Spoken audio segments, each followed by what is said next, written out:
Paulo, mudando completamente a nossa pauta, a gente já conversou algumas vezes aqui nesse canal sobre as questões de estratégia política, que é a tua área, as questões de organização de campanha, etc, etc, etc. O Senado Federal tornou-se a menina dos olhos para ambos os lados das principais correntes políticas no Brasil, e isso nos preocupa no campo da esquerda. Eu, por exemplo, acompanhando o meu Rio Grande do Sul, embora eu viva no Rio de Janeiro, eu vejo nomes da direita despontando também no Rio Grande do Sul, vejo algumas dúvidas muito grandes para o resto do país. A gente corre um risco de ganhar o executivo e amargar a maioria do Senado na mão da direita, o que representaria nas relações do Congresso algo muito grave. Esse perigo existe nesse momento, Paulo? Esse perigo não está tão colocado, Viaro, porque me parece mais algo de força narrativa para a direita, esse terror que ela coloca, de que vai tomar o Senado e tudo mais. Primeiro, porque a gente só tem renovação de 2/3 da casa. Segundo, que entre esses estados que serão renovados, nós temos estados que são muito de esquerda. Né? Temos diversos estados aí onde você só vê liderando quadros ou mais à esquerda, ou em estados do Nordeste, a pior hipótese muitas vezes que você vai ter ali são quadros do centrão, que também não seriam, são negociáveis, mas não são automaticamente alinhados, né, com a direita. Para além disso, Viário, vou dar o exemplo, não que muda o quadro, mas vou dar um exemplo muito prático do que está acontecendo hoje. Santa Catarina está uma briga absurda para saber quem é o nome que vai efetivamente ao Senado. Uma briga da Júlia Zanata, dizendo que quer apoiar o Esperidião Amin, e ao mesmo tempo o Carlos Bolsonaro sai da disputa no Rio de Janeiro para ir para a disputa em Santa Catarina. Carlos Bolsonaro, que hoje é vereador no Rio de Janeiro, que tem domicílio político no Rio de Janeiro, para ocupar esse lugar num estado mais bolsonarista. Ou seja, se eles estivessem tão fortes assim, garantiriam as 2 cadeiras que já teriam em Santa Catarina e fariam o Carlos Bolsonaro no Rio de Janeiro. E o cenário não é bem esse, né? A gente sabe. Tem uma rejeição muito grande. Para além da rejeição e dessas brigas, a gente tem outros pontos, que é o seguinte: por exemplo, no cenário de Santa Catarina mesmo, nas últimas 3 pesquisas, Carlos Bolsonaro vem ainda no alto, ainda liderando, mas nas últimas pesquisas vem caindo. Outro ponto é a gente reparar as brigas que estão tendo dentro da direita. Vimos recentemente briga do Ciro Nogueira com o governador de Goiás, Caiado. Vimos Zema se afastando um pouco desse processo, falar, vou apoiar o pessoal do Novo. Então, por exemplo, o Novo muito possivelmente vai lançar governador, senador aí em quase todos os estados, porque faz parte de uma estratégia de lançamento de quadros da Câmara Federal, até para superar a cláusula de barreira, para o partido continuar existindo. Ciro Nogueira, essa semana já teve notícia aí que está tendendo a voltar a dialogar com o governo.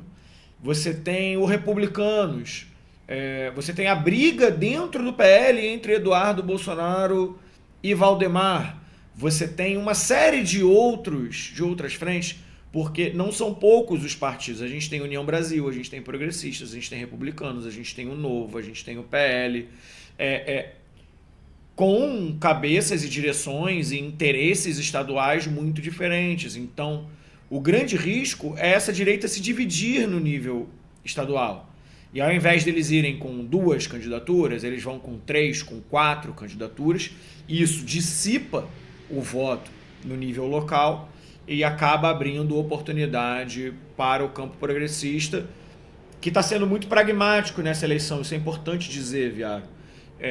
Então, nos estados lá que o PDT tem mais chance, o PT está apoiando. No próprio Rio Grande do Sul, onde é um quadro do PDT que está liderando a eleição, que é a Juliana Brizola, você está vendo ali quadros do PT bastante, não digo nem favoráveis, mas abertos à ideia de dialogar a uma cabeça de chapa do PDT, o que anos atrás seria impensável para o PT, que estava bancando mais que de ter escolha em tudo quanto é lugar, porque o PT está de fato priorizando o projeto nacional e uma composição de bancadas que seja favorável à gestão. Então, os partidos de esquerda têm sido muito maduros neste processo, isso é muito importante dizer. PCdoB, Rede, PV, PDT, PSB, não é que não tenha briga, é óbvio que vai ter disputa entre esses partidos, mas eles estão dialogando de uma maneira muito madura para a gente construir bons quadros, e eu acho que isso nos favorece para que a gente não repita, por exemplo, o que aconteceu no Rio de Janeiro na última eleição ao Senado, onde tinha uma vaga e aí disputou André Siciliano e Alessandro Molon. É óbvio que aí os dois dividiram o voto e aí não conseguiram. Então, ainda que haja sim processos de disputa, vou dar o exemplo do Rio de Janeiro mais uma vez, que é onde, por exemplo, a atual deputada federal Benedita foi lançada por uma parte da militância, por uma parte mais ideológica da militância, e o Washington Quaquá, prefeito de Maricá, está querendo lançar ali, na verdade, o Neguinho da Beija-Flor ao Senado, porque ele entende que isso amplia mais o território do que a candidatura da Benedita. Ambos os lados têm seus argumentos. Eu, particularmente, sou muito mais favorável à candidatura da Benedita. Acho uma candidatura madura e acho uma homenagem justa à Benedita, que vai para a sua última eleição. Então, eu acho que essas questões estão levando a gente para um cenário não tão ruim. A esquerda está mais unida, a direita está mais dividida. Vou trazer um outro elemento agora, inclusive, Viaro, que ajuda também nessa mesma composição desses quadros.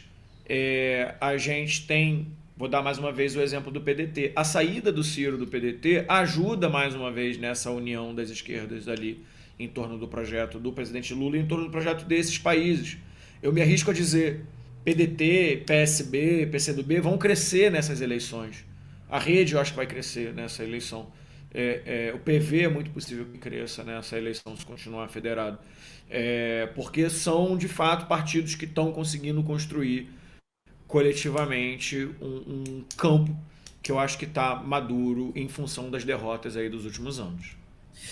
Nessa semana mesmo agora, a RBS TV, através do seu veículo impresso e veículo de portal, que é a Zero Hora, publicou uma matéria de uma briga jurídica familiar. Covardia, uma Exatamente, absurda. Da Juliana Brizola, né? E, de certa forma, confessou, né? Porque a Rosane de Oliveira, que é uma figura mais do que carimbada na mídia gaúcha, a Rosane de Oliveira foi durante muito tempo, fazia dupla de bancada na RBS TV com o Lazier Martins, que depois acabou sendo o senador da República, ganhando a eleição do Olívio Dutra, do PT, tudo mais. A Rosiane de Oliveira falou que sabia já há um bom tempo das questões envolvendo uma briga familiar por herança, mas que não publicou antes porque era só uma briga familiar, ou seja, admitindo o uso político disso, né? Então, e o governador Eduardo Leite em silêncio até aí.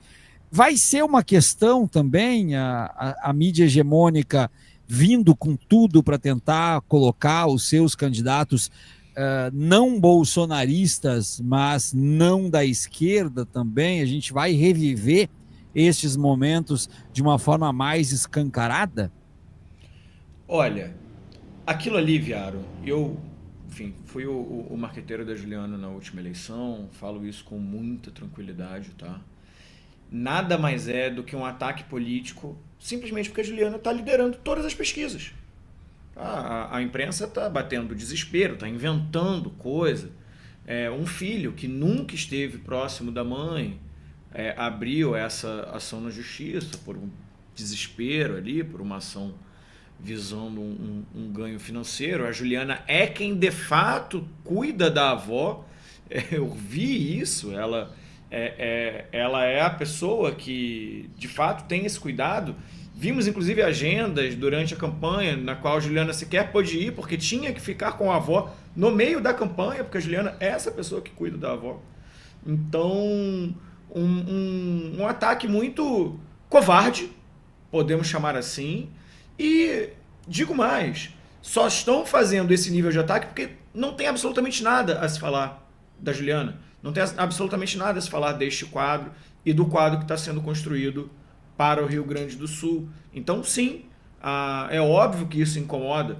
PDT é um partido que é contra a questão dos bancos, dos consignados, do rentismo, que tem um projeto industrial sério para o trabalhismo brasileiro, que criou boa parte das grandes empresas brasileiras. Então você tem aí um ataque absolutamente covarde e político a uma situação que eu tenho a mais absoluta certeza que a justiça vai definir em nome da Juliana, porque a Juliana é de fato quem cuida da avó. Não há nenhum questionamento em relação a isso.